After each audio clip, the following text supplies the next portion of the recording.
Typing coaching centre में विजय का पहला दिन था। वो अपनी सीट पर बैठा टाइप सीखने के लिए नियमावली पुस्तिका पढ़ रहा था। तभी उसकी निगाह अपने कैबिन के गेट की तरफ गई। कजरारे नैनों वाली एक सांवली सी लड़की उसके कैबिन की तरफ आ रही थी। लड़की उसकी बगल वाली सीट पर आकर बैठ गई, टाइपराइटर को ठीक किया और टाइप करने में मशगूल हो गई। विजय का मन टाइप करने में नहीं लगा।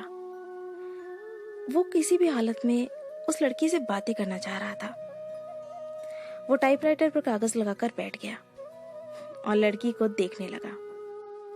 लड़की की उंगलियां टाइपराइटर के बोर्ड पर ऐसे पड़ रही थी जैसे हारमोनियम बजा रही हो। क्या देख रहे हो? थोड़ी देर बाद लड़की गुस्से से बोली, आपको टाइप करते हुए देख रहा हूं। यहां क्या करने आए हो? टाइप सीखने। ऐसे सीखोगे? लड़की के स्वर में तल्खी बरकरार थी। वो गुस्सा थी। विजय ने कहा, मेरा आज पहला दिन है, इसलिए मेरी समझ में कुछ नहीं आ रहा है। आप टाइप कर रही थी तो मैं देखने लगा कि आपकी उंगलियां कैसे पड़ती हैं कीबोर्ड पर। आपको टाइप करते हुए देखकर लगा कि मैं भी सीख ही जाऊंगा। यदि इसी तरह मुझे ही देखते रहे तो आपकी ये मनोकामना कभी पूरी नहीं होगी, लड़की ने कहा। लड़की ये कहकर फिर टाइप करने में जुट गई। विजय भी कीबोर्ड देखकर टाइप करने लगा। टाइप करने में उसका मन नहीं लग रहा था। वो बेचैनी सी महसूस कर रहा था। 10 मिनट बाद ही उसने टाइपराइटर का रिबन फंसा दिया। लड़की ने कहा, रिबन तो फंसेगा ही जब ध्यान कहीं और होगा। लड़की उसके टाइपराइटर को थोड़ा अपनी ओर खींचकर रिबन ठीक करने लगी। लो, ठीक हो गया, लड़की ने कहा। लड़की फिर टाइप करने में लग गई। लेकिन विजय का मन टाइप करने में नहीं लगा। वो लड़की से बात करने की ताक में ही लगा रहा। मन नहीं लग रहा है? अचानक लड़की ने उससे पूछा। तुम पाछे खिल गई। हाँ, लगता है कि सीख भी नहीं पाऊंगा। आसार तो कुछ ऐसे ही दिखते हैं। आपका नाम? विजय ने बात बढ़ाने के लिए सवाल कर दिया। सरिता। अच्छा नाम है, बहुत अच्छा नाम है। लेकिन मुझे इस नाम से नफरत है। विजय ने पूछा, क्यों? अब कोई एक कारण हो तो बताएं। ये कहते हुए सरिता अपनी सीट से उठी और पर्स कंधे पर टांगते हुए कैबिन से बाहर निकल गई। विजय उसे जाते हुए देखता रहा। उसके जाने के बाद उसने टाइपराइटर पर नजर डाली। टाइपराइटर उसे उदास लगा। उसे शायद सरिता से प्यार होने लगा था। इसी दिन से विजय हवा में उड़ने लगा। रातों को छत पर घूमने लगा, तारे गिनता और उनसे बातें करता। चांदनी रात में बैठकर कविताएं लिखता। गर्मी की धूप उसे गुनगुनी लगने लगी। दुनिया गुलाबी हो गई तो जिंदगी गुलाब का फूल। आंखों से नींद गायब हो गई थी। वो ख्यालों ही ख्यालों में पैदल ही कई कई किलोमीटर घूम आता था।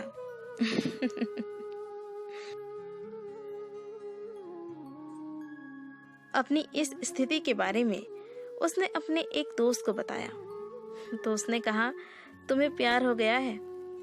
दोस्त की बात सुनकर उसे बहुत अच्छा लगा। अगले दिन विजय ने सरिता से कहा, आप पर एक कविता लिखी है, चाहता हूं कि आप इसे पढ़ें। सरिता ने कहा, यह भी खूब रही, जान ना पहचान तू मेरा मेहमान। कितना जानते हैं आप मुझे? जो भी जानता हूं उसी के आधार पर लिखा हूं। सरिता उसकी लिखी कविता पढ़ने लगी। कविता के नीचे उसने विजय की जगह सागर लिखा था। सरिता ने उसे देखा और कागज विजय की तरफ बढ़ा दिया। विजय ने कहा, मैं चाहता हूं कि आप इसे टाइप कर दें। इसे छपने के लिए भेजना है। सरिता कुछ नहीं बोली। कागज को सामने रखकर टाइप करने लगी। विजय उसे देखता रहा। इस बात का आभास सरिता को भी था कि विजय उसे ही देख रहा है। लेकिन उसने कोई विरोध करने की बजाय उससे पूछा, आप कवि हैं? हाँ, बनने की कोशिश कर रहा हूं। कवि भगौड़े होते हैं, सरिता ने उसकी ओर देखते हुए कहा। उसकी इस टिप्पणी से विजय सकपका गया। सरिता ने फिर कहा, कवि अपने सुख के लिए कविता रचता है। रचते समय वो कविता के बारे में सोचता है, मगर उसके बाद वो कविता को उसके हाल पर छोड़ देता है।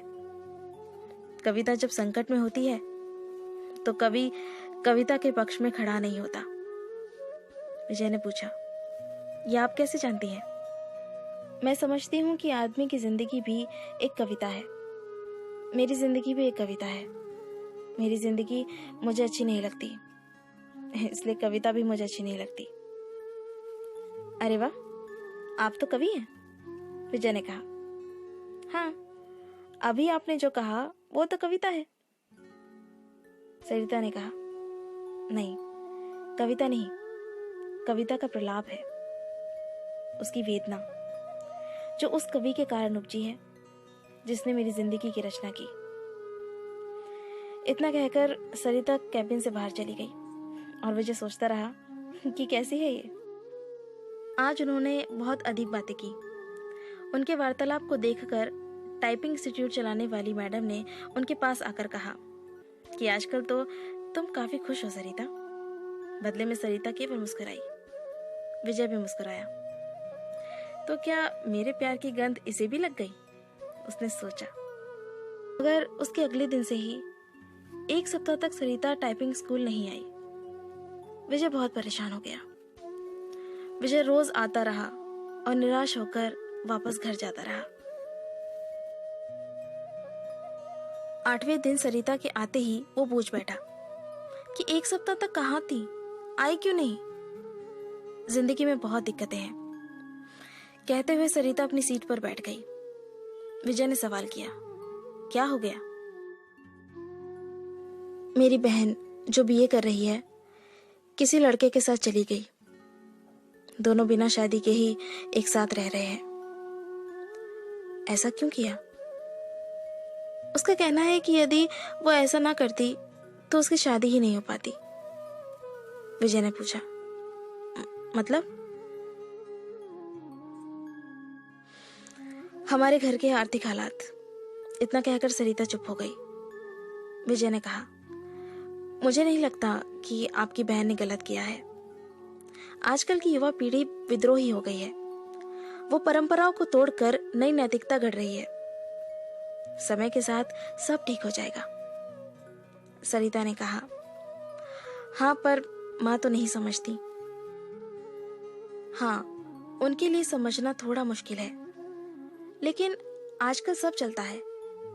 हमारा समाज बदल रहा है। बिना शादी के साथ रहना पश्चिमी परंपरा है, लेकिन अब ऐसा हमारे यहाँ भी होने लगा है।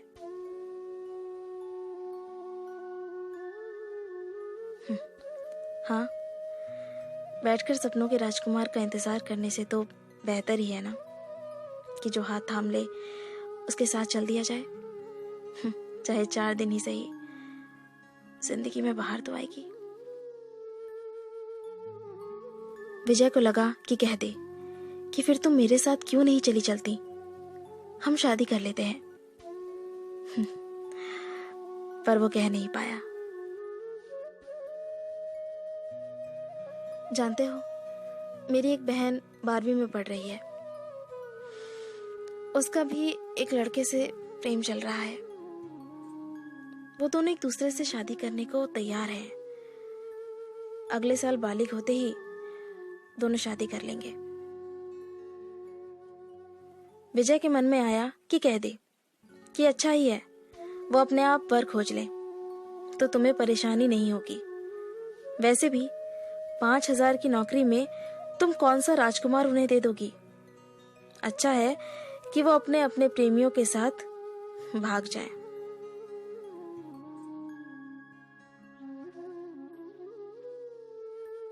बातों बातों में एक दिन सरिता ने उसे बताया था कि उसके पिता की मौत हो चुकी है और वो 3 बहन है। उसका कोई भाई नहीं है। बहनों में वही सबसे बड़ी है। वो एक ऑफिस में काम करती है और उसे 5,000 रुपये मासिक वेतन मिलता है। दूसरी जगह काम पाने के लिए टाइपिंग सीख रही है। मैं भी सोचती हूँ कि एक बहन ने जो किया ठीक ही है, दूसरी जो करेगी वो भी अच्छा ही है। जीवन यदि संघर्ष है तो करो। प्रेमी से पति बना व्यक्ति भी धोखा दे सकता है, जीवन नरक बन सकता है। और माता पिता का खोजा राजकुमार भी यही करता है। लेकिन मां नहीं मानती, सोचती बहुत है और तबीयत खराब कर लेती हैं। पुराने जमाने की है ना। मगर हद तो ये हो गई कि वो मुझसे कहने लगी हैं कि तू भी किसी के साथ भाग जा।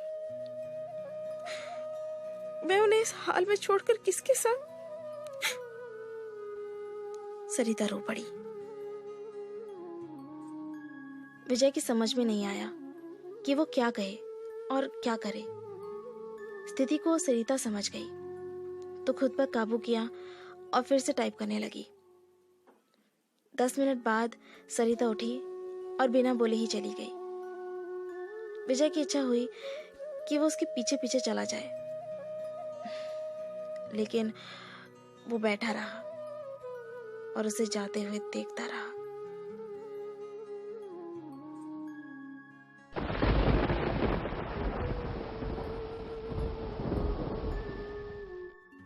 आसमान में बादल घिराए थे।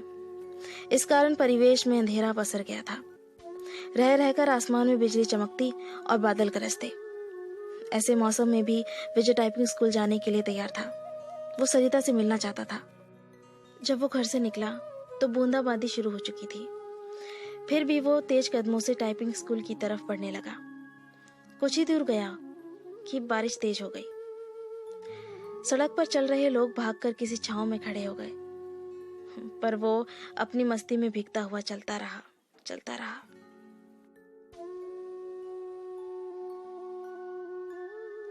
इंस्टीट्यूट पहुंचकर उसे पता चला कि सरिता नहीं आई है। इतनी बारिश में आने की क्या जरूरत थी? मैडम ने विजय से कहा, आप नहीं समझेगी, सब समझती हूँ, लेकिन अब सरिता यहाँ कभी नहीं आएगी। क्यों? आपको कैसे पता? उसका फोन आया था। उसने कहा कि अगर तुम आओ तो तुम्हें बता दूं। वो कभी नहीं आएगी? विजय की आवाज किसी कुएं में से आती लगी। विजय टाइपिंग स्कूल से बाहर आया। बाहर मूसलाधार बारिश हो रही थी। विजय संज्ञा शून्य सा भीगता हुआ घर की तरफ चल पड़ा। उसने सोचा कि वो सरिता के घर जाएगा, लेकिन उसके पास उसका पता नहीं था। उसके घर का पता मैडम तो दे सकती है, ये सोचकर वापस लौटा। लेकिन तब तक टाइपिंग स्कूल बंद हो चुका था। भीगते हुए घर पहुंचा। तब तक उसका शरीर बुखार से तपने लगा था। लगभग 15 दिन वो चारपाई पर पड़ा रहा। जब कुछ ठीक हुआ तो 20वें दिन टाइपिंग स्कूल पहुंचा। मैडम नहीं मिली। ये सिलसिला 15 दिनों तक चला। 16वें दिन उसे मैडम मिली। उसे देखते ही बोल पड़ी, काफी कमजोर हो गए हो।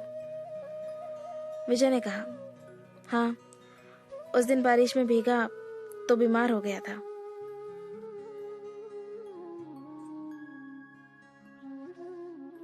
विजय ने मैडम से सरिता के घर का पता मांगा तो उसने एक कागज पर लिखा और विजय के हाथ में थमा दिया।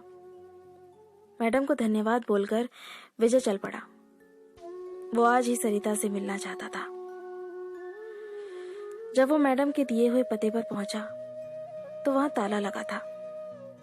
पड़ोसियों से पूछने पर पता चला कि सरिता यहीं रहती थी, लेकिन अब मकान बेचकर चली गई है। कई लोगों से पूछने के बाद भी विजय को उसका नया पता नहीं मिला। बेचारा निराश होकर घर लौट आया।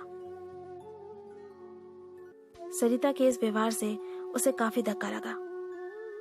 उसे कुछ समझ नहीं आ रहा था कि सरिता ने ऐसा क्यों किया। वो सरिता की याद में कविताएं लिखने लगा। एक दिन उसने एक सपना देखा और उसके भावों को कविता के रूप में कागज पर लिखा।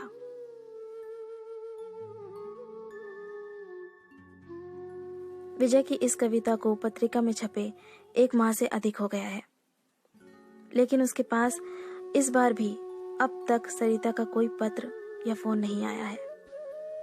उसे उम्मीद है कि एक न एक दिन सरिता उसे संपर्क जरूर करेगी। जब से वो कविता प्रकाशित हुई है, तब से वो फोन की प्रत्येक घंटी पर चौंक जाता है। यही नहीं, हर रोज पोस्टमैन का बेसब्री से इंतजार करता है। और जब उसके आने का समय खत्म हो जाता है, तो वो उदासी के समुद्र में डूब जाता है।